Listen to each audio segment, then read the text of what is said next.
I'm 89 years old, and I'm about to tell you something that will sound boring. So boring that you'll be tempted to stop listening. So boring that your brain will tell you this doesn't apply to you. So boring that you'll scroll to the next thing within 30 seconds. But here's what I know that you don't. The boring things are the only things that matter. I've watched my friends die. Not from dramatic accidents or sudden diseases. They died slowly, one skipped walk at a time, one night of bad sleep at a time, one neglected friendship at a time. They died from decades of ignoring the boring things.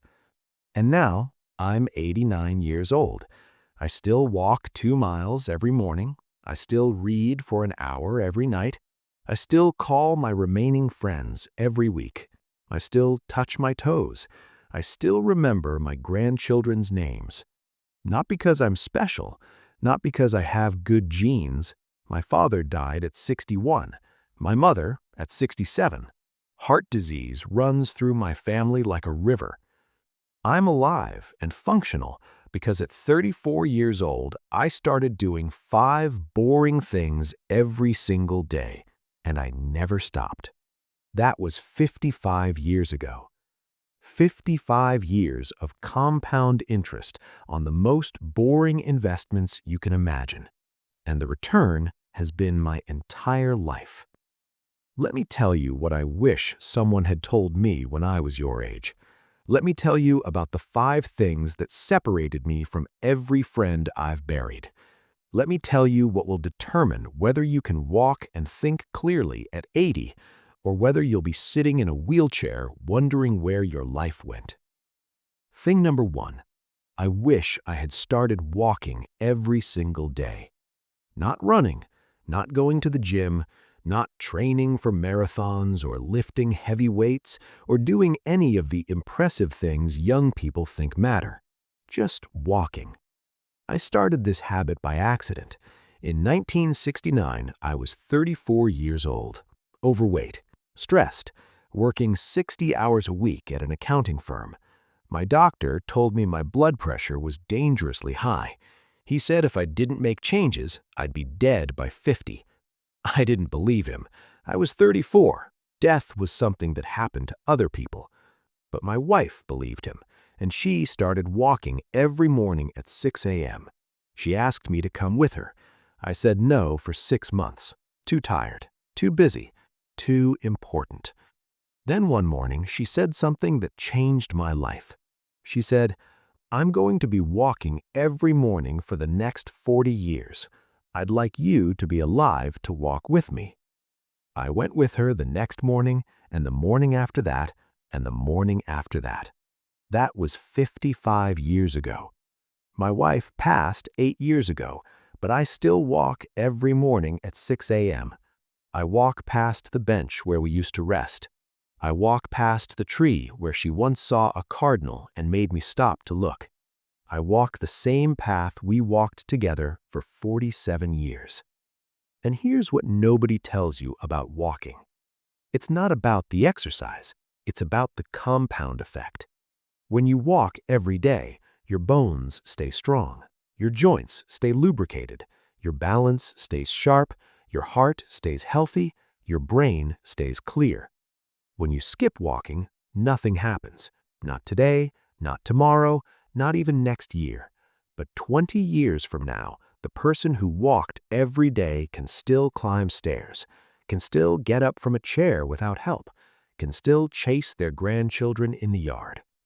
The person who skipped is using a walker or a wheelchair, or they're not using anything because they're dead. I had a friend named Robert. We started at the same firm together in 1962. Same age, same health, same everything. Robert thought walking was boring. He thought he'd start exercising when he retired. He thought he had time. Robert retired at 65. By then, his knees were so damaged from decades of inactivity that walking was painful. He couldn't start the habit because his body had already deteriorated too far. Robert died at 71. heart failure. He spent his last 3 years mostly in a chair, watching television, waiting for the end. I'm 89 and I walked 2 miles this morning. The only difference between us was 55 years of boring daily walks. Start walking today. Not tomorrow, not Monday, today. 20 minutes, 30 minutes. It doesn't matter how long. What matters is that you do it every single day until you die. Thing number 2. I wish I had started reading every single day. When I say reading, I don't mean scrolling through news on your phone. I don't mean skimming articles. I don't mean listening to summaries of books so you can pretend you read them. I mean sitting down with a physical book and reading for at least 30 minutes every single day. I started this habit in 1974. I was 39 years old. A client gave me a book as a gift. Some business thing, I don't even remember what it was. I read it on a flight and realized I hadn't read a book in probably 5 years. I used to love reading as a child. Somewhere along the way, I stopped. Too busy, too tired, too many other things demanding my attention. That flight, I decided to read one book per month. Not a lot, just one book, 30 minutes before bed instead of watching television.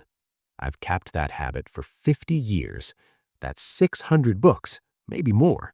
I stopped counting at some point. And here's what nobody tells you about reading. Your brain is a muscle. If you don't use it, it atrophies. It shrinks. It stops working properly. Alzheimer's, dementia, cognitive decline. These are not random diseases that strike without warning. They are, in many cases, the result of decades of mental inactivity, decades of letting your brain sit idle while you stare at screens. A study from Rush University Medical Center followed 294 elderly people for 6 years. They found that people who engaged in mentally stimulating activities like reading had a 32% lower rate of cognitive decline than those who didn't. 32%? That's not a small number. That's the difference between recognizing your grandchildren at 85 and staring at them blankly, wondering who these strangers are in your house. My brother Herbert didn't read. He thought it was a waste of time. He watched television instead, hours every night, game shows, news, whatever was on. Herbert developed dementia at 79. By 82, he didn't know me. He called me by our father's name. He asked me when Mom was coming home. Our mother had been dead for 30 years. I visited him every week until he died. I would sit with him and he would tell me stories about our childhood, except the stories were wrong, mixed up, people who never existed, events that never happened. His brain had decayed, not from disease, from decades of disuse. I'm 89 years old. I read for an hour last night. I'm currently reading a book about the history of ancient Rome. I can tell you about the Punic Wars in detail. I can discuss philosophy with my grandchildren. I can still learn new things because I never stopped exercising my brain. The difference between Herbert and me was 50 years of boring daily reading. Put down your phone. Pick up a book. Read for 30 minutes every single day. Your 80-year-old self will thank you or won't be able to because they won't remember who you are. Thing number 3. I wish I had started maintaining friendships every single day. Not making new friends, maintaining the ones you have. When you're young, friendships happen naturally. You go to school together, you work together, you live near each other. Friendship requires almost no effort because proximity does all the work. Then you get older. People move, people get busy, people get married and have children, and suddenly there's no time for friends. And one day you wake up at 65 and realize you haven't talked to your best friend from college in 20 years. You don't even know if he's still alive. I made a decision in 1975. I was 40 years old. I had just missed the funeral of a close friend because nobody had told me he died. I found out 3 months later by accident in a conversation with someone else.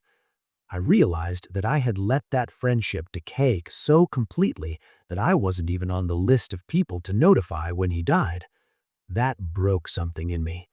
I made a list of 10 people that mattered to me, not acquaintances, not colleagues, people who I genuinely loved, people who had been important in my life. I committed to contacting each one of them at least once a month. A phone call, a letter, later an email, something to maintain the connection.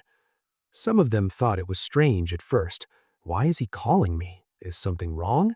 But over time, it became normal. It became expected. It became the foundation of friendships that have lasted 50 years. Here's what nobody tells you about loneliness.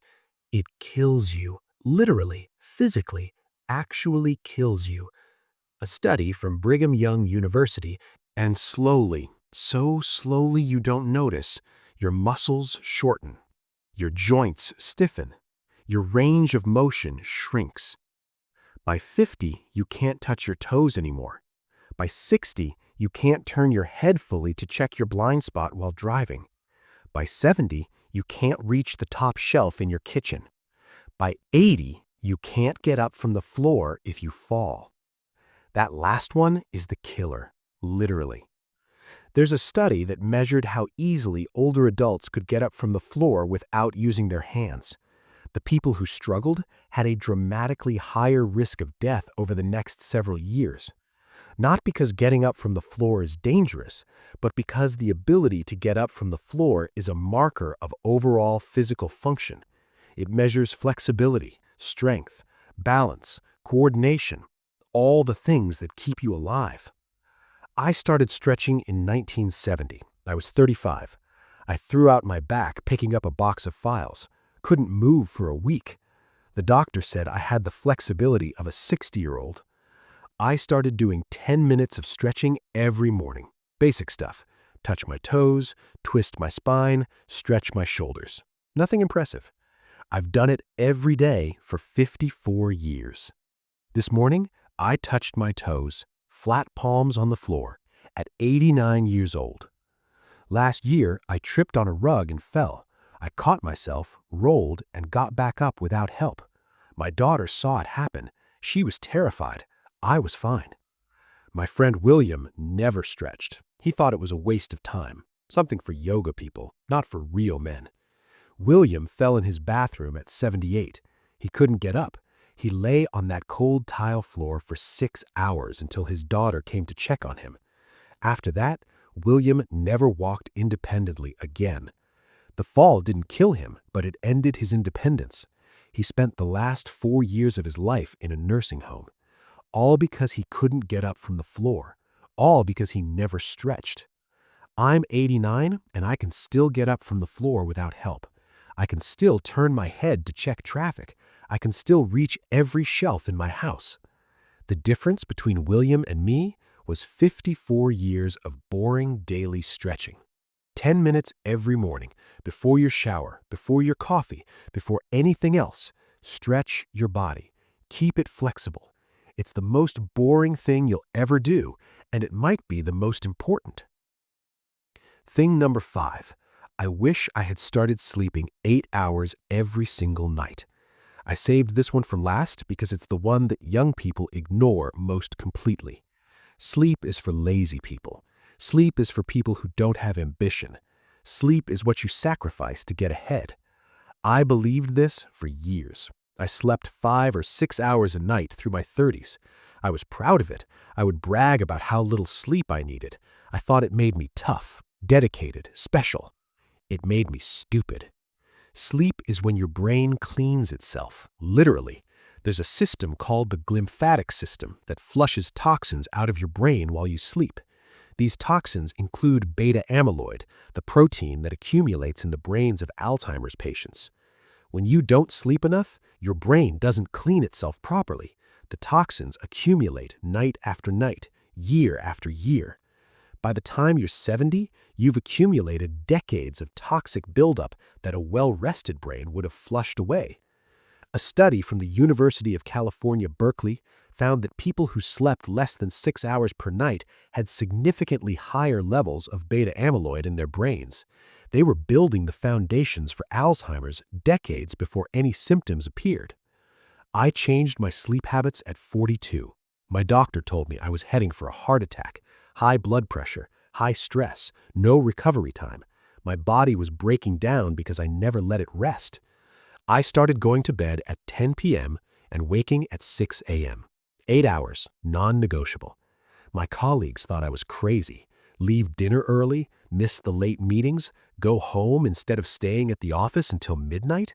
Yes, all of it. I chose sleep over career advancement. I chose rest over reputation. I chose long-term survival over short-term achievement. That was 47 years ago. I'm 89 years old, and my mind is clear.